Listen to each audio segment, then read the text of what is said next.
마태복음 11장 28절에서 30절까지. 수고하고 무거운 짐진 자들아 다 내게로 오라. 내가 너희를 쉬게 하리라. 나는 마음이 온유하고 겸손하니 나의 멍에를 메고 내게 배우라. 그리하면 너의 마음이 쉼을 얻으리니 이는 내 멍에는 쉽고 내 짐은 가벼움이라 하시리라. 아멘. 오늘 11장 이제 마지막 부분은 예수님의 멍에를 메라는 제목으로 말씀을 보겠습니다. 사람들이 살아가는 모습을 보면은 다 각자 나름대로 살아가는 방식이 다릅니다. 크게 두 가지로 보면은 어떤 사람은 할 수 있는 대로 항상 즐겁고 기쁘고 행복하게 살아가는 사람이 있는 반면에 또 어떤 사람은 별반 아닌 일에도 짜증을 내고 불평을 하고 부정적으로 대하고 얼굴을 어둡고 마음이 우울하게 살아가는 사람이 있죠.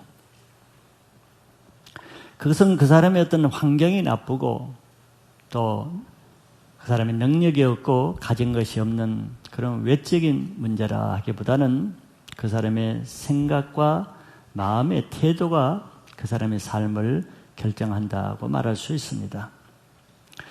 대체로 인생을 즐겁고 행복하게 사는 사람들에게는 그런 특징이 있죠. 예를 들면 그 사람들의 살아가는 생각이 항상 긍정적이라든지 그 사람을 보면은 항상 남을 배려하는 배려심이, 즉 넓은 마음이 있고 또 남을 섬기고자 하고 작은 일에도 감사하는 마음을 가지고 또 항상 기도하는 삶을 산다는 공통적인 특징을 볼 수 있습니다. 그런 사람 안에는 또 공통적으로 항상 기쁨이 있어요. 감사가 있어요. 평강이 있고 그뿐만 아니라 그런 사람은 주위에 있는 다른 사람들을 또 편안하게 해주고 다른 사람들을 위로해주고 다른 사람들을 기쁘게 해주는 영향력 있는 삶을 삽니다. 다 그렇게 살고 싶죠? 네, 그렇게 살 수 있습니다. 네, 오늘 말씀을 듣고 반응하시면 그렇게 될 줄 믿습니다. 왜 그렇겠습니까? 우리가 하나님의 뜻대로 살면은 그렇게 되는 거예요. 근데 성경에 그 답을 다 말씀에 놓으셨거든요. 하나님이 우리를 향한 뜻이 무엇인가를 알면은 그 답은 쉬운 것이에요. 데살로니가전서 5장 16절에서 18절에 보면은 그걸 이렇게 설명해 놨습니다. 하나님 우리에게 이렇게 말씀하시죠. 세 가지를 말씀했습니다. 항상 기뻐하라. 쉬지 말고 기도하라. 범사에 감사하라. 이것이 그리스도 예수 안에서 너희를 향하신 하나님의 뜻이니라 그랬어요. 그래 계속 이걸 다루고 있잖아요. 하나님의 뜻을 무시하고 자기 지혜와 슬기로 사는 사람에게는 하나님의 뜻을 감추시고 우리 이 말의 연속입니다. 하나님이 우리를 향한 뜻이 있어요. 항상 기뻐하라. 쉬지 말고 기도하라. 모든 일에 그냥 감사하라. 이게 하나님 뜻이기 때문에 우리의 가치관, 삶의 패턴을 이렇게 하면은 이것이 하나님의 뜻이기 때문에 하나님이 행복하게 해 주시겠죠. 그렇다 그러면 또 우리가 모든 것을 가지고도 왜 행복하지 못하게 사는가? 그 이유도 여기 있다고 볼 수 있는 거죠. 행복하지 못하는 사람의 특징을 보면은 그 안에는 기쁨보다는 근심이나 염려가 더 많고 감사한 것보다는 불평이나 불만족한 마음이 더 많고 또 그러면서도 정말 어렵고 힘든 상황이 돼도 기도하지는 않는다는 공통적인 특징이 있습니다. 이게 이 세 가지 하나님의 뜻대로 안 사는 것이죠. 그러니 행복할 수가 없는 것입니다. 그러면 자기 자신의 삶이 어떻게 나타나겠어요? 남을 배려하지 못하게 되겠죠. 남을 힘들게 만들고 섬기려 하기보다는 늘 남에게 섬김을 요구하게 되고 남을 용납하지 못하고 그러니 남을 판단하게 되죠. 그러니까 그 마음에 기쁨이 없겠죠. 뭐 이유는 간단한 거예요. 그런 사람은 자신도 행복하지 않을 뿐더러 자신의 그 불편한 마음들, 불만족한 마음이 남에게 오염시키죠. 그 사람하고 같이 있으면 주위에 있는 사람이 같이 피곤하고 힘들고 같이 불행하게 되는 거예요. 나쁜 영향력을 주는 삶이 된단 말이에요. 그가 하나님의 뜻대로 살지 않기 때문에 우리를 향한 하나님의 뜻이 이것인데 반대로 살기 때문에 그런 것이죠. 그러면 결국 그런 사람은 오늘 말씀대로 무거운 짐을 지는 인생이 되는 거예요. 요즘 시대의 특징은 공통적으로 이래저래 바쁘다는 것이고 힘들다는 것이고 피곤하다는 것을 가장 많이 말하고 있는 것 같습니다. 그래서 각자 살아가는 것이 무거운 짐을 가지고 산다는 말이죠. 그 말 자체가. 학생들 공부 열심히 해야죠. 공부 열심히 하는 학생들은 공부를 열심히 해야 되기 때문에 짐이 있죠. 그렇다고 공부 안 하는 학생들, 공부 못하는 학생들도 짐이 더 커요.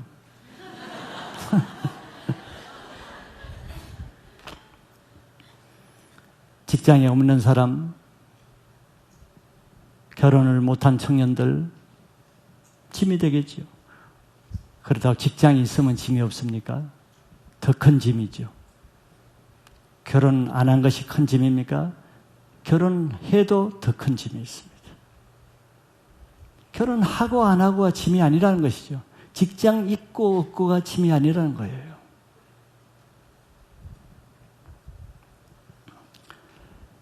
이런 우리 인생의 짐들은 우리 힘으로 결코 해결할 수 없는 것이기 때문에 짐이 내려지지 않는 것이죠.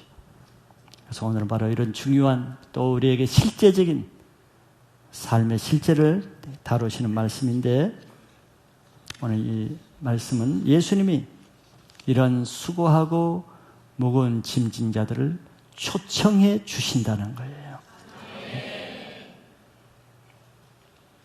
예수님이 초청해 주시지 않으면 우리가 예수님께 갈 수가 없습니다.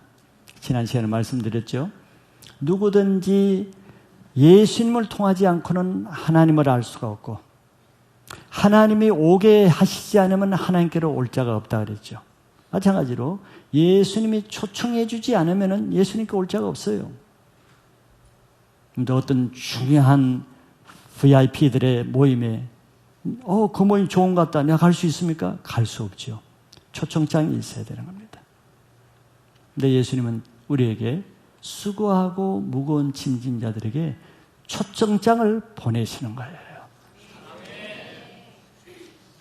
여러분들이 그 초청장에 반응하시기 바랍니다. 그러면은 우리가 지고 있는 무거운 짐이 오늘 이 예배를 통해서 일시적으로 한 번에 다 없어질 것을 믿으시길 바라요. 기대하시기 바랍니다. 오늘 말씀은 간단하잖아요. 우리 인생의 짐은 40년, 50년 동안 만들어진 것인데 예수님이 그 짐을 내려놓는 데는 한 줄, 한 센텐스, 한마디로 내려놓을 수 있는 이것이 예수님의 능력입니다. 많은 시간이 필요하지 않아요. 오늘 말씀이 우리 모두에게 실제로 이루어지는 예배가 되기를 바라겠습니다. 자, 오늘 말씀은 간단합니다. 먼저 예수님이 초청하시는 말씀이죠. 28절을 보니까 수고하고 무거운 짐진 자들아 다 내게로 오라 초청했어요.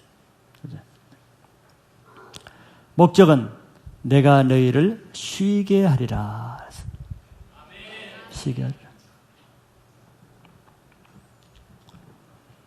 쉬게 한다고 예배 때 이렇게 잠잘 필요는 없어요.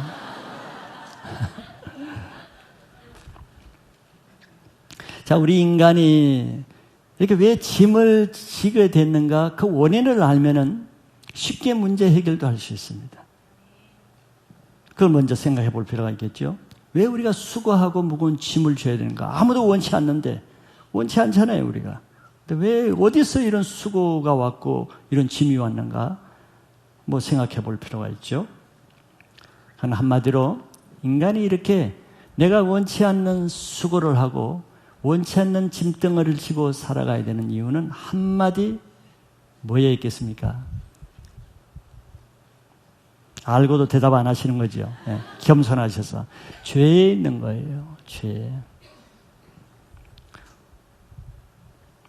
그렇기 때문에 우리가 지고 있는 종류는 다 달라도 그 뿌리 원인은 한 가지입니다. 죄의 짐이에요. 죄의 짐. 그래서 예수님이 우리 죄의 짐을 맡고 십자가에 죽으신 것입니다. 그러면 구체적으로 창세기에서 한번 말씀을 드려보면은 에덴 동산에서 우리 조상 아담이 죄를 지었죠. 죄는 하나님이 하라는 것을 하지 않고 하나님이 하지 말라는 것을 하는 것이 죄입니다. 간단해요. 따먹지 말라는 것을 따먹었어요. 그게 죄입니다. 근데 죄에는 항상 형벌이 따르죠. 그 죄의 삭은 사망인데 또 그에 따라 형벌이 따르는데 남자에게는 무슨 저주의 형벌이 주어지냐면은 너는 너 죄로 인해서 평생 너는 이마에 땀을 흘리면서 수고해서 땅을 갈고 일을 해야 겨우 소산을 먹게 그렇게 하셨고 여자에게는 아기를 낳지만 그냥 쉽게 낳는 것이 아니고 잉태의 고통을 더해서 아주 어려운 고통을 하면서 아이를 낳고 키우게 했습니다. 이게 죄의 결과였습니다. 그래서 우리가 아무리 이 땅에서 땅을 파고 이마에 땀을 흘리고 수고하고 수고해도 우리 죄로 인해서 땅이 우리에게 뭘 냅니까? 좋은 열매를 내는 것이 아니고 가시덤불과 엉겅퀴를 낸다는 거예요. 그래 우리가 피곤하죠. 수고한 데 대해서 30배, 60배, 100배의 열매가 나오면 우리가 얼마나 좋겠습니까? 이렇게 뼈 빠지게 일했는데 나오는 건 가시와 엉겅퀴라는 거예요. 그러니까 힘 빠지고 피곤하고 먹고 살기가 힘든 거죠. 그 원인을 시편 107편에 잘 얘기해 놓고 있습니다. 우리가 왜 이렇게 공고한 인생을 살게 되는가? 10절에 보니까 사람이 흑암과 사망의 그늘에 앉으며 공고와 쇠사슬에 매이는 것은 그 이유가 간단해요. 하나님의 말씀을 거역하며 지존자의 뜻을 멸시했기 때문이라고 했어요. 그럼 하나님은 어떻게 한다? 그러므로 그가 하나님이 고통을 주어서 그들의 마음을 겸손하게 하셨으니 그들이 엎드려져도 돕는 자가 없게 하셨다 그랬어요. 우리 인생에 이렇게 가시와 엉겅퀴 같은 고통을 주는 것은 하나님이 우리에게 그렇게 말씀을 줬는데도 말씀에 반응을 하지 않고 하나님의 뜻과 하나님의 말씀을 거역했기 때문이라 그랬어요. 하나님은 한두 번 우리가 죄를 짓는다고 바로 심판하시진 않죠. 오래 참으시는 분이기 때문에 쌓이고 예수님이 고라신과 베세다에 한 번 권능을 했는데 반응 안 했다고 화 있을진저 이렇게 하진 않았죠. 오랫동안 많은 권능을 해줬는데도 이들이 반응하지 않았어요. 멸시해서 하나님의 말씀을, 하나님의 뜻을 거역했어요. 그러면은 그들의 인생에 하나님은 흑암과 사망과 그 무거운 그늘에 앉아 공고의 쇠사슬에 매이는 인생이 되게 한다는 거예요. 이 생각만 해도 벌써 괴로워지죠. 너무 괴로운 인생이에요. 또한 이렇게 하나님이 하셔서 공고와 흑암의 쇠사슬에 앉게 하는 것에는 사람이 도울 수 없게 하십니다. 가족도 친척도 친구도 도울 수 없게 만드는 거예요. 그런데 내가 중한 병에 걸렸다. 근데 병의 원인도 모르고 병원에서 고치지 못한다. 아무도 가족이 아무리 도와주고 싶어도 못 도와주죠. 돕는 자가 없게 하는 거예요. 만약에 도와주면 어떻게 되겠어요? 도와주면은 그런 사람은 금방 또 교만해져서 다시 예죄에 빠집니다. 출애굽기에 보면은 출애굽하기 전에 모세를 통해서 바로에게 내 백성 가게 해라. 하나님 뜻을 전했죠. 지존자의 뜻을 전해서 내 백성이 시내산에 가서 예배 드리도록 놓아두라. 하나님의 말씀과 지존자의 뜻을 정했어요. 못 놓아주겠다. 그래서 재앙을 내렸어요. 날강이 피가 되게 하고 개구리가 막 왕궁에까지 올라가게 하고 너무 힘들어 공고해요. 그러니까 알았다 보내야겠다.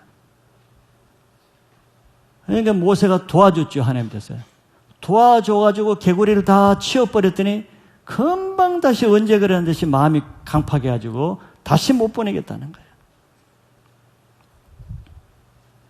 9번이나 그렇게 했어요. 그래서 하나님은 돕는 자가 없게 하시는. 왜? 그 마음을 낮춰서 그 인생이 바닥을 치는 경험을 하기 위해서. 죄인은 그렇게 하기 전까지는 절대 자기 죄를 깨닫지 못합니다. 늘 남을 탓하지요. 그 와중에도 자기 가슴을 치는 것이 아니라 남의 가슴을 칩니다. 너 때문에 그랬다는 거예요. 그래도 분풀이가 안 되니까 하늘을 향해서 하나님을 원망합니다. 평소에는 하나님을 찾지도 않으면서 하나님이 살아계시다면 어떻게 나를 이렇게 할 수 있냐. 하나님 뭐라고 하냐. 네가 나한테 그보다 더했다 그럴 거예요. 이게 자기 죄는 전혀 깨닫지 못하는 거예요. 자기 주위에 단 사람 때문에 너 때문에 그랬다. 가족 때문에 그랬다. 그것도 안 되면은 하나님을 원망하는 거예요. 이게 죄인의 특성입니다. 그러니 그런 사람은 공고의 쇠사슬에 매일 만한 인격을 가지고 있는 것이죠. 그래서 그런 교만한 사람은 바닥을 칠 때가 되어야 그래도 조금 길을 쫑고 돼가지고 아이고 너무 힘드니까 교회가 어떤 건 이제 교회라도 한번 가볼까? 평생 안 가지면 오늘 무슨 말을 한가 예배라도 한번 가볼까? 아니면 성경이 뭐라고 쓰인지 한번 볼까? 조금 귀가 열리고 마음이 열리게 되는 것이죠. 하나님이 그걸 아세요. 죄인의 아주 못된 속성을 우리의 폐부를 다 아신다 그랬어요. 예레미야서에 보면 다 알아요. 죄인의 속성을. 그래서 하나님은 안 죽을 만큼 바닥을 치게 합니다. 죽이려는 목적이 아니고 마음을 낮춰서 다시 돌아오게 하기 위해서. 그게 하나님의 사랑이죠. 그래야 그 강팍하고 교만하고 기고만장하고 앞에 만대로 자기 지혜와 슬기로 끝까지 버틸라고 하는 그 지푸라기까지도 내려놓게 되겠다. 이게 하나님의 사랑입니다. 고난은. 욥기서 36장 8절, 9절, 10절. 욥이 얼마나 고난을 받았어요. 욥기서 이런 말씀이 있습니다. 혹시 그들이 족쇄에 매이거나 환난의 줄에 얽혔으면, 여러분들 중에 족쇄에 지금 매여 있는 사람이 있어요? 자기 영혼이, 자기 인생이 환난의 줄에 묶여가지고 꼼짝 못하는 사람이 있어요? 하나님 그런 사람은 아시는 거예요. 9절 보니까 또 그들의 소행과 악행과 자신들의 교만한 행위를 알게 하시고 좀 자기 소행이 어땠는지 좀 알게 하시기 위해서 그런 거예요. 자기가 얼마나 하나님 앞에 악행을 행한가를 좀 알게 하기 위해서, 자기가 얼마나 교만한지를 그것만이라도 좀 알게 하기 위해서 그렇게 하신다는 거예요. 목적은 그들의 귀를 열어 교훈을 듣게 하시며 명하여 죄악에서 돌이키게 하시나니. 하나님의 선한 목적입니다. 그래야 귀가 열려서 하나님의 교훈을 들을 마음을 가지고, 그래서 결국은 자기 죄에서 돌이켜서 새로운 인생을 살게 하기 위해서 그렇게 하는 것이죠. 역시 우리 편에서는 무거운 짐입니다. 짐으로 느껴지는 거지. 누가복음 15장에도 보면은 자기 아버지도 못 말리는 둘째 아들이 있었죠. 아버지가 살아있는데도 유산을 결국은 타내가지고 절대 아버지가 보이지 않는, 아버지 간섭하지 않는 먼 외국으로 떠났습니다. 그 아버지는 하나님을 예표하는 것이죠. 그러나 우리 인생은 뛰어야 벼룩입니다.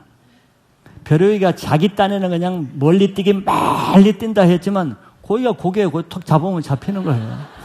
뛰어봤자지. 우리 인생이 그런 거예요. 지가 하나님을 떠나려고 아무리 버텨져 떠나보세요. 고기가 고기입니다. 하나님은 그 아들이 떠난 그 외국 땅에 흉년을 보내버렸어요.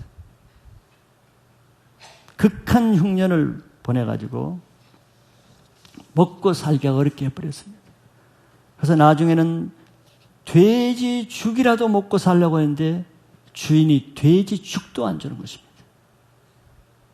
하나님이 공고와 쇠사슬임에서 흉년을 줬는데 누가 도울 자가 있게 하시겠어요? 도울 자가 없게 합니다. 돼지 주인이 죽을 안 주는 게 아니에요. 하나님이 돼지 주인에게 죽을 돕지 못하게 하신 거죠.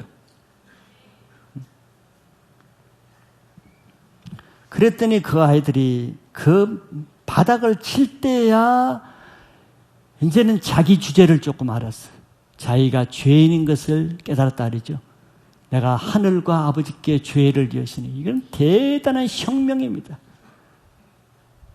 그 교만한 자가 자기 죄를 깨닫는 것은요, 기적이요 혁명입니다. 그러잖아요. 여러분, 교만한 자가 죄 깨닫는 거 봤어요? 그거는 기적입니다. 보기가 불가사의한 거예요. 그때 가서 이 교만한 아들이 자기 죄를 그때 깨닫는 거예요. 아버지와 하늘에 내가 죄를 지었다. 그러면서 아버지 집으로 돌아가는 거예요. 그게 회개죠. 인생의 모든 그 무거운 짐이 그 순간 다 내려지는 것입니다. 이와 같이 우리 인생이 아무리 자기가 똑똑하고 지혜 있고 능력 있고 내가 하고자 하면 다 되는 것 같아도 하나님의 뜻을 거슬려 사는 것은 그건 지혜가 아닙니다. 그건 멍청한 것이에요. 왜? 하나님의 뜻을 거슬려 사는, 지존자의 뜻을 거스리고 하나님 여호와의 말씀을 거슬려 사는 그 자체는 성경에서 그 삶 자체는 가시채를 뒷발질하는 것과 같다 그랬어요.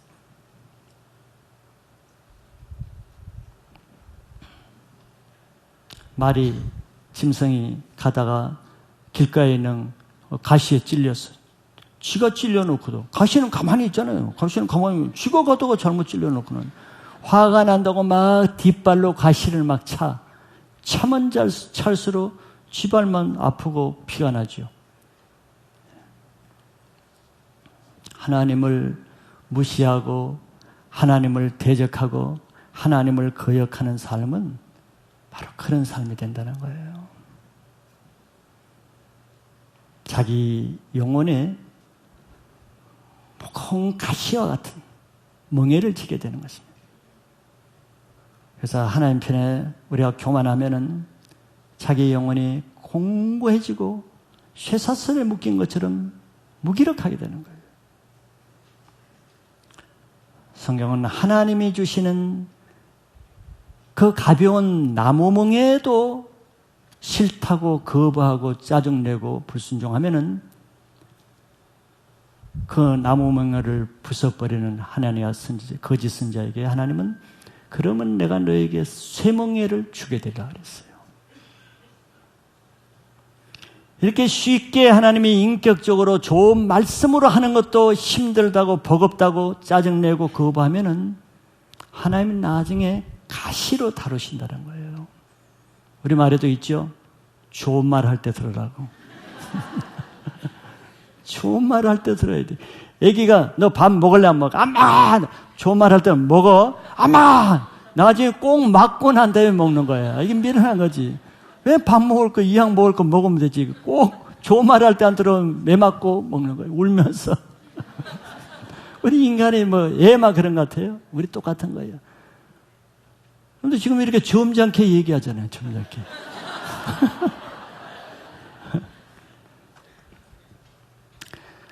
사도행전 26장 14절에 보면은 우리가 다 땅에 엎드려짐에 내가 소리를 들으니 히브리 말로 이르되 사울아 사울아 내가 어찌하여 나를 박해하느냐 가시채를 뒷발질하기가 내게 고생이니라. 지금 예수님이 하신 말씀이죠. 사울이 예수 믿는 사람을 그렇게 핍박하고 감옥에 가두고 하는 걸 누구한테 했다 그래요? 자기에게 했다 그래요. 예수님께 했다 그래요. 그런데 그 사람이 네가 가시채를 뒷발질하는 것처럼 내게 고생이라 그랬어요. 네 인생이 고생이다. 그게 지혜로운 것입니까? 미련한 것이죠. 하나님을 거슬리고 하나님의 교회를 대적하고 하나님의 사람을 거슬려 사는 것이 지혜라고 생각하지만 그렇게 할수록 자기 인생에 가시채를 치는 것처럼 그 아픔은 자기에게 되돌아오는 쇠멍에를 머는 그런 인생이 되는 것이죠. 우리가 매주 들려지는 말씀이 아무것도 아닌 것 같지요. 그렇게 생각하는 사람만 아무것도 아닌 것처럼 들리겠지만 아무것도 아닌 것이 아닙니다. 그것이 쌓이고 쌓이고 쌓이고 쌓여서 어느 분량이 차면은 그 말씀이 실제로 임하는 때가 오지요. 가나안 족성의 죄악이 차기까지는 가나안을 멸하지 않았죠. 그래서 400년 동안 자기 백성을 애굽에 보내서 가나안 족속의 죄악이 찰 때까지 기다리게 했습니다.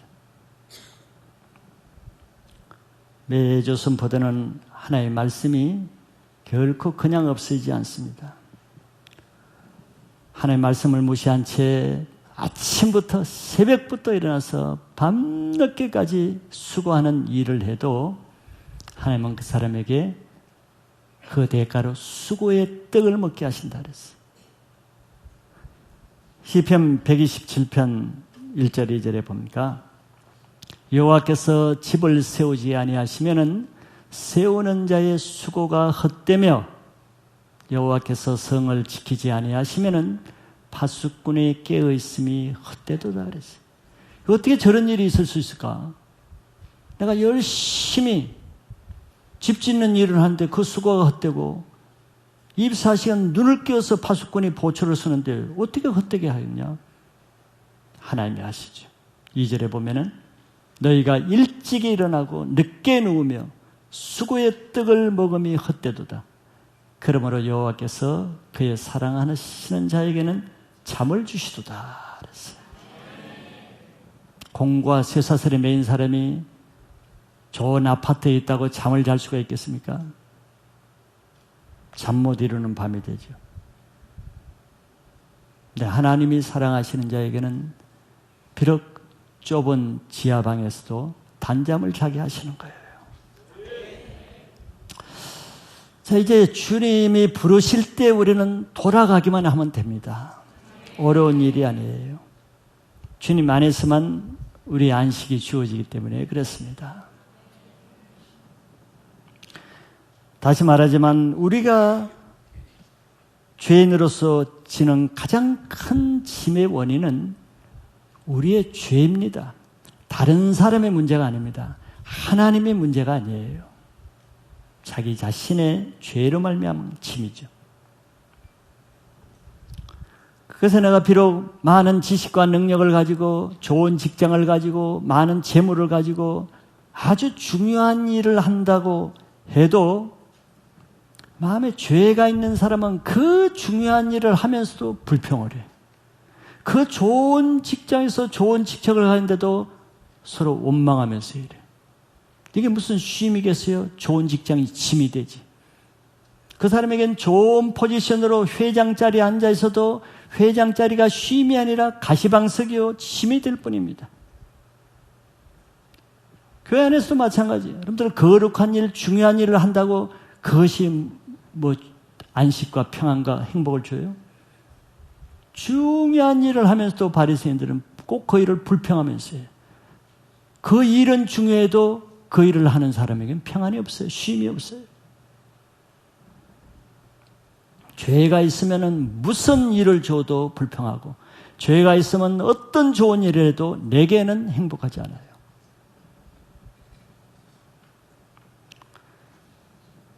죄가 그렇게 만드는 겁니다.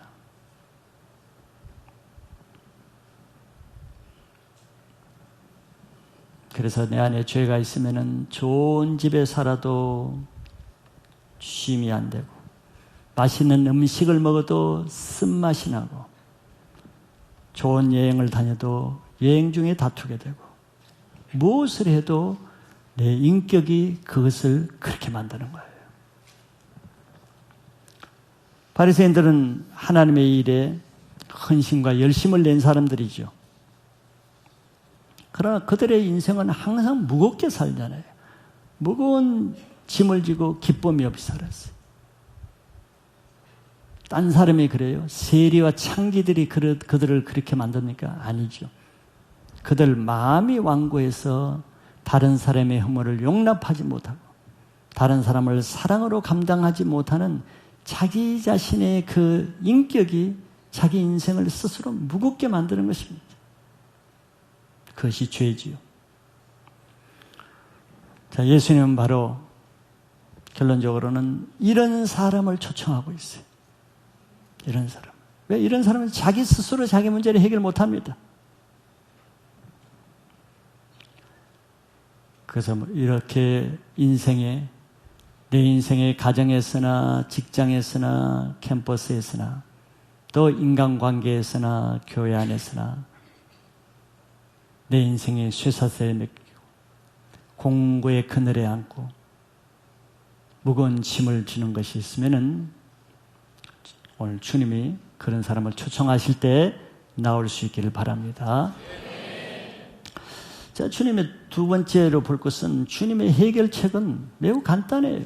뭐 복잡한 말이 아닙니다. 세상에 문제가 있으면은 모든 지식을 동원해서 이 책도 읽고 저 책도 읽고 하지만 예수님은 단 한 줄로 한마디로 해결해 주세요. 오면은 내가 쉬게 해주리라 그랬습니다. 왜? 29절에 나는 마음이 온유하고 겸손하니 나의 멍에를 메고 내게 배우라. 그리하면 너희 마음이 쉼을 얻으리니 이는 내 멍에는 쉽고 내 짐은 가벼움이라 하시니라. 이게 모든 해답입니다. 이게 다예요. 너무 쉽고 간단하죠. 팔레스타인 지역에서 멍에는 우리나라는 주로 멍에를 딴 데는 제가 어릴 때는 그냥 소 한 마리에 한 멍에를 메고 이제 그런 것만 봤어요. 물론 이제 또 조금 부잣집에는 멍에 2개도 메는 걸 보기도 했지만, 근데 팔레스타인 대부분의 소 2마리 또는 낙이 2마리가 한 멍에를 메는 그런 문화에서 예수님이 비유를 하는 것입니다. 자, 이렇게 멍에를 맨다고 할 때 내가 누구와 멍에를 매느냐, 어떤 사람과 내가 같이 멍에를 매느냐에 따라서 내 인생의 운명이 결정되겠죠. 그렇게 되는 거예요. 내가 종교인과 같이 멍에를 매면은 평생 나는 율법과 종교의 무거운 멍에를 메고 평생 살아갈 수밖에 없어요. 내가 세상적인 사람, 교만한 사람과 멍에를 매면은 평생 그 사람의 교만에 시달려서 세상적인 죄 아래 매이는 인생이 될 것입니다. 또 맨날 혈기 있고 남 용서하지 못하고 까다로운 사람과 멍에를 매면은 평생 그것에 시달리는 내 인생이 될 거예요. 누구와 멍에를 매는가가 내 인생에 직결적으로 영향을 준다는 거예요. 근데 예수님은 지금 네가 멍에를 메고 수고하고 무거운 짐을 지고 있으면은 이제는 멍에를 받고 갈아타라는 거예요. 내게로 와서 내 멍에를 메라고 합니다. 내 멍에는 무겁지 않고 가벼울 뿐만 아니라 매는 것도 굉장히 쉽다고 했어요.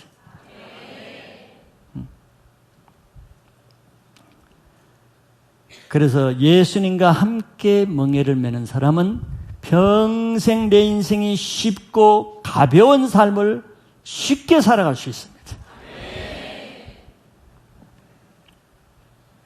다시 근본적으로 왜 그럴까 한번 생각해 볼 필요가 있죠. 왜 예수님과 멍에를 매면 쉽고 가벼울까? 자, 우리는 서론에서 우리의 짐의 원인이 죄에 있다고 했습니다. 이 세상에 아무도 죄 문제를 해결해 줄 사람은 없어요. 그것은 곧 이 세상에 아무도 내 짐을 내려놓거나 가볍게 하거나 해결해 줄 사람은 나의 부모도 나의 형제도 어떤 사람도 없다는 얘기가 되는 거예요. 그래서 예수님이 오시지 않으면 안 되는데 예수님이 이 땅에 오신 목적은 바로 우리의 모든 죄의 짐을 지고 우리 죄를 용서해 주시기 위해서 오신 것입니다. 이게 교회에서 가르칠 수 있는 최고의 지식이요 지혜요 메시지인 것이죠. 그것만이 우리 인생의 무거운 짐을 벗을 수 있기 때문에 우리는 이 예수님을 믿지 않고는 우리의 이 무거운 멍에 죄의 짐이 벗어질 수가 없습니다. 그래서 여러분들이 실제로 여기 계신 많은 분들은 내가 세상에 무거운 짐을 지고 교회에 왔다. 파산을 하고 거래내 안고 무거운 질병을 안고 또 해결할 수 없는 짐을 가지고 주로 교회에 오죠. 짐 없을 때는 다 세상으로 와서 막 돌아다닙니다. 짐이 있어서 못 돌아다니면 이제 교회에 오는 거예요. 갈 데가 없으니까. 그래서 여러분들 예수를 믿는 순간 얼마나 자유합니까? 세상의 모든 짐이 다 벗겨지잖아요. 그 자유함과 기쁨과 평안을 다 경험하셨죠? 그런데 그것을 계속 그걸 유지하고 살면은 문제가 없을 텐데 1년, 2년, 3년, 5년, 10년 하면 따라 서서히 짐들이 생겨요. 짐들이 생기죠. 처음에는 그렇게 기쁘게 항상 뛰어다니면서 살던 그 인생이 쭉 처져가지고 살아요. 어느새 그 사람에게 짐이 생겼어요. 종교의 짐이 생기고 율법의 짐이 생기고 예전에 조금 안다 해서 남을 판단하는 짐이 생기고 교만해지는 짐이 생기고 많은 짐들이 생겨요. 더구나 이제 더 고동짐이 생기는 거예요.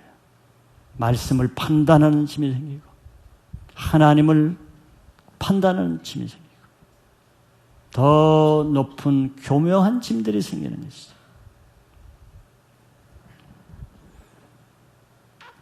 갈라디아서에 보면은 바울은 갈라디아 교인들이 이방의 무거운 죄의 짐을 지었다가 바울의 복음을 듣고 자유하게 됐어요.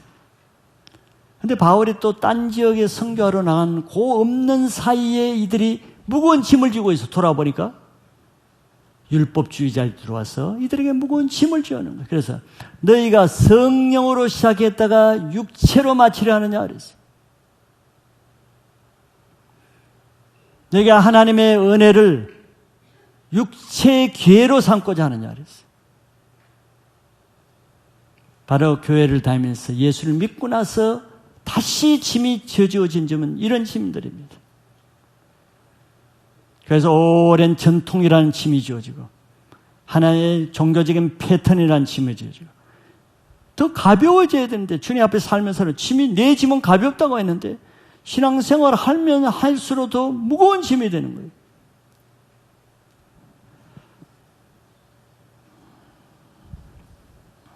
예수님의 멍에는 죄인을 가볍게 해주는 멍에인데 그 핵심이 어디 있다고 했어요? 내 마음이 온유하고 겸손하니 나의 멍에를 메고 나를 배우라 그랬어요. 예수님의 멍에는 모든 죄인을 용서할 수 있는 온유하고 겸손한 마음의 멍에라는 거예요. 바리새인들이 왜 무거운 하나님을 평생 믿고 성경을 연구하고 주일 안식일을 지키면서도 왜 바리새인들은 무거운 짐을 지고 살았어요? 마음에 온유하고 겸손함이 없이 마음이 완고하고 교만하고 남을 용서하지 못하고 정죄하는 그 마음 때문에 무거운 짐이 생긴 거예요. 그래서 예수님이 핵심적으로 뭐랍니까? 나는 그렇지 않고 내 마음은 온유하고 겸손하기 때문에 이 멍에를 매면은 내 짐이 가벼워진다는 거예요.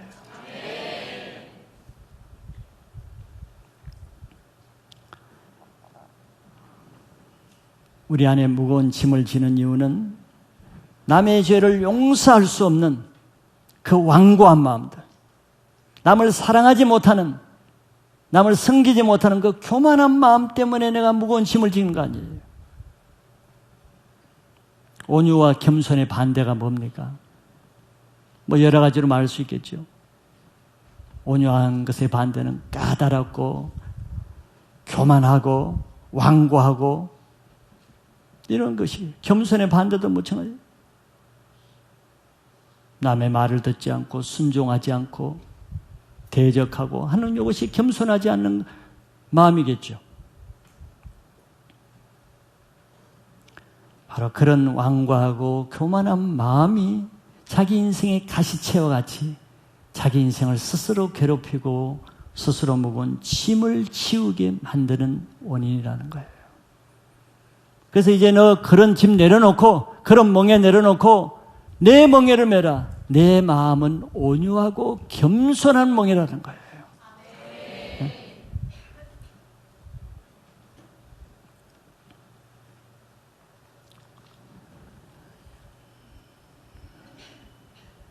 예수님의 마음이 온유하고 겸손한 것은 죄가 없기 때문이죠.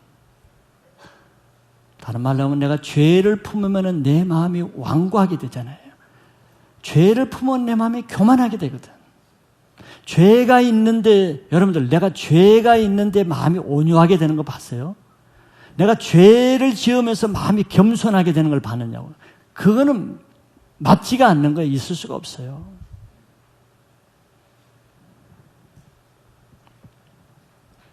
그러나 여러분들 회개를 해보세요. 죄를 끊어보세요. 금방 그 혈기 있고 기고만장한 것이 쫙 세력이 없어지죠. 딴 사람이 되죠. 이게 예수님의 멍에의 능력이라는 거예요. 그런 예수님을 내게 와서 배우라 그랬죠. 그 멍에를 메고. 그런 예수님을 배우고 그런 예수님의 삶을 살아가는 만큼 내 짐이 가벼워진다는 거예요.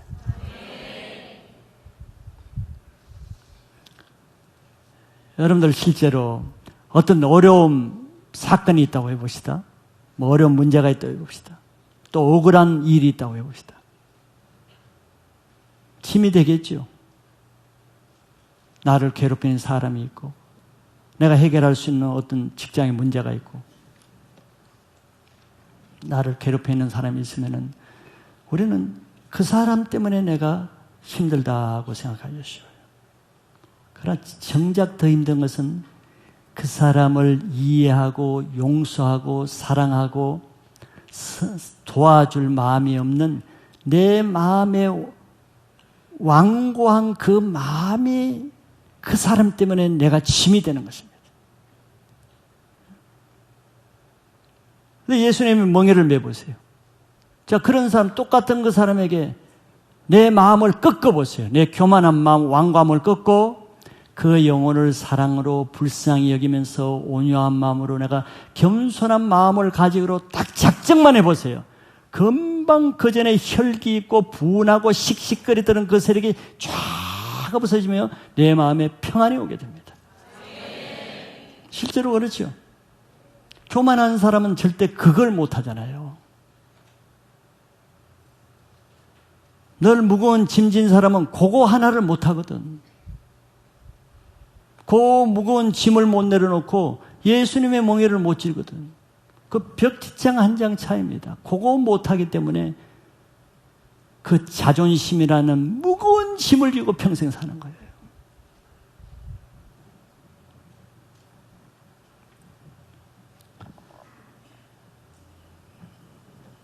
아무리 좋은 상황이 있으면 그런 그 사람은 평안할 것 같아요.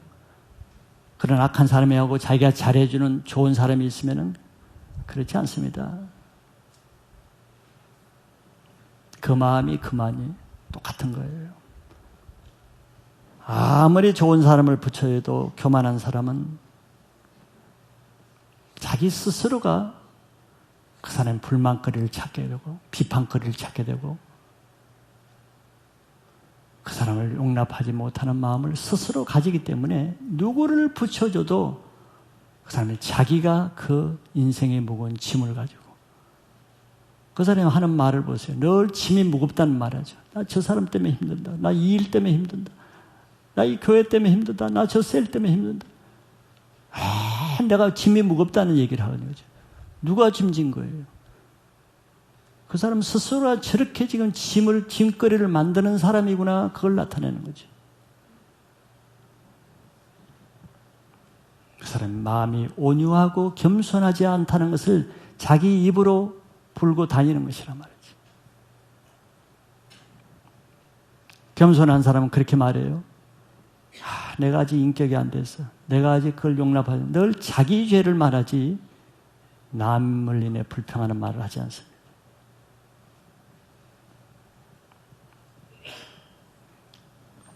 그래서 마음이 이렇게 까다롭고 완고한 사람에게는 평강이 없어요. 성경의 말은. 악인에게는 평강이 없다 그러죠. 이사야서에. 평강이 있을 수가 없습니다.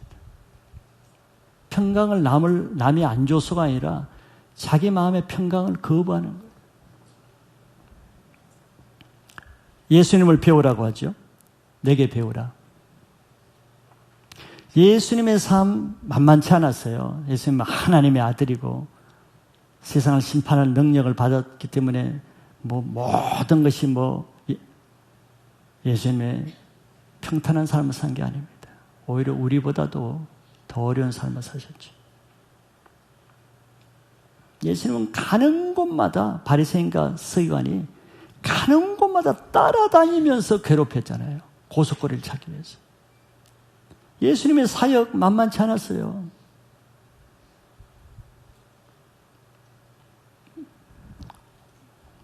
우리 목회자들이야 안 보는 데서 주로 이렇게 괴롭히고, 그래도 보는 데서는 겸손한 척하고 그러지만, 예수님한테는 바리새인들이 대놓고 대적했어요. 얼마나 괴로웠겠습니까? 우리 같았으면 하루도 평안할 날이 없겠죠. 근데 예수님은 그런 바리새인들, 서기관들에게도 늘 마음이 온유하고 겸손함으로 대하셨기 때문에 그걸 감당할 수 있었죠. 여러분, 성경에 예수님이 그날은 바리새인들이 특별히 심하게 예수님을 괴롭혔으므로 예수님이 밤새 잠을 주무시지 못하였더라. 그런 거 있어요? 그런 거 없어요. 예수님은 풍랑이 이는 백고물 안에서도 깊이 잠을 주무시는 분이에요.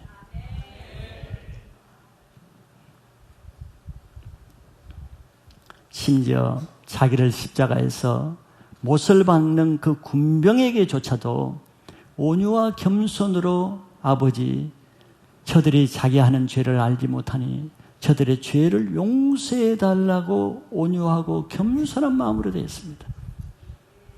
그랬더니 예수님이 십자가 위에서도 평안한 마음을 유지할 수 있었던 거예요.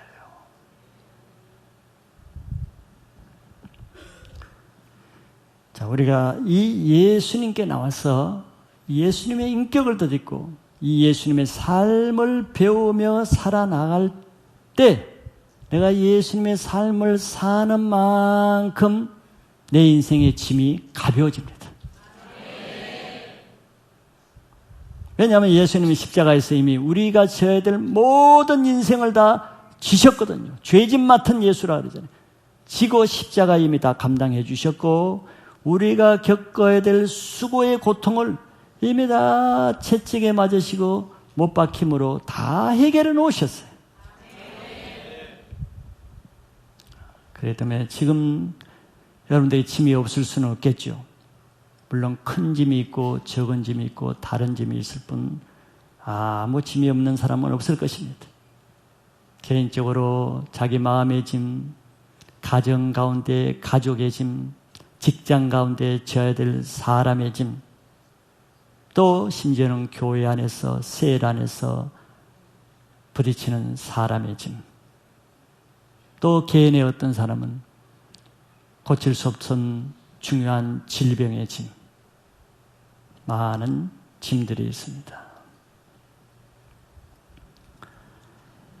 지금 내 인생에 그런 짐이 있다 그러면은 한 가지 주님이 초청하십니다. 수고하고 무거운 짐진 자들아, 지금 이제 너의 지혜를 내려놓고 내게로 오라고 하시는 초청이에요. 그래서 그분 앞에 나가서 먼저 나의 짐이 원인이 된 자기 죄를 고백하고 죄를 회개하고 예수님께 먼저 용서를 받아야 됩니다. 그래야 나의 모든 짐이 벗어집니다. 근데 언제 가슴이 가장 시원하고 언제 날아갈 듯한 기쁨이 있었죠? 없었어요? 회개할 때잖아요. 회개할 때 가장 큰 기쁨과 자유함이 오잖아요. 모든 짐이 다 없어지는, 훌훌 다 날아가는 그런 체험을 하신 적이 있죠.